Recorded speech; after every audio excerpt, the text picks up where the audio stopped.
HILT policy పేరుతో మరో భూదోపిడీ యత్నం చేస్తున్నారని ఆరోపించారు బీఆర్ఎస్ నేత పొన్నాల లక్ష్మయ్య. ఇది హిల్ట్ పాలసీ కాదు, టిల్ట్ పాలసీ అని దుయ్యబట్టారు. పాలమూరు రంగారెడ్డి ప్రాజెక్టు ఉండగా కొడంగల్ ఎత్తిపోతల పథకం దేనికి అని ప్రశ్నించారు. 4 ఏళ్లలో 24 లక్షల ఇల్లు కడతామన్నారు. ఇక ఇప్పటి వరకు ఎన్ని ఇల్లు కట్టారు, విడుదల చేసిన మొత్తం ఎంత అని అడిగారు పొన్నాల లక్ష్మయ్య. కొడంగల్ లిఫ్ట్ ఇరిగేషన్ ముఖ్యమంత్రి అయితే తప్ప నీళ్ళ గురించి ఆలోచన చేయలేని దౌర్భాగ్య స్థితిలో ఉన్న నాయకులు ముఖ్యమంత్రులు అయితే ఎలా ఉంటుంది?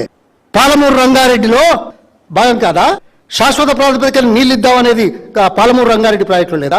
ఏదో 500-1000 కోట్లు ఖర్చు పెడితే నీళ్లు వచ్చేది పక్కన పెట్టి 2945 కోట్లని చెప్పి 2 వారాలు కాకముందే 4350 కోట్లకు పెంచిన దౌర్భాగ్యపు చర్య ప్రజల కోసం.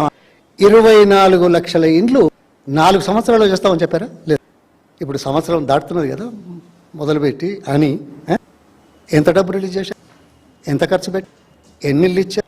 రైతు బంధు ఇచ్చారా? ఎరియర్స్ లేవా? అది ఎవరికయ్యా రైతు బంధు? వ్యవసాయం చేసుకున్న రైతులకే కదా. కొడంగల్ లిఫ్ట్ ఇరిగేషన్ ముఖ్యం. కాంగ్రెస్ ప్రభుత్వంలో ఏ వర్గం సంతృప్తిగా లేదన్నారు కార్పొరేషన్ మాజీ చైర్మన్ దేవి ప్రసాద్. తెలంగాణ రాష్ట్ర సాధన కోసం కేసీఆర్ దీక్షకు కేంద్రం తల ఉంచి తెలంగాణ రాష్ట్రాన్ని ఇచ్చిందని అన్నారు. రేపు జరిగే దీక్షా దివస్ సందర్భంగా తెలంగాణ వ్యతిరేక శక్తుల నుంచి తెలంగాణ రక్షించుకునే ప్రతిన బూనుతామని పేర్కొన్నారు.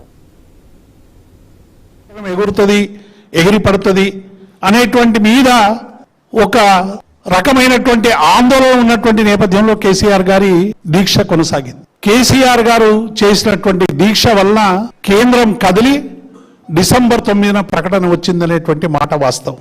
తెలంగాణ రావద్దని రావడానికి అడ్డుపడ్డటువంటి శక్తులన్నీ కూడా అనేక మంది కూడా తెలంగాణ రాష్ట్ర సాధనను ఎట్లా అడ్డుకున్నారో ఇవాళ తెలంగాణ అభివృద్ధి విషయంలో కూడా అదే అడ్డుకునేటువంటి ప్రయత్నం చేస్తా ఉన్నారు. కేసీఆర్ గారు నవంబర్ 29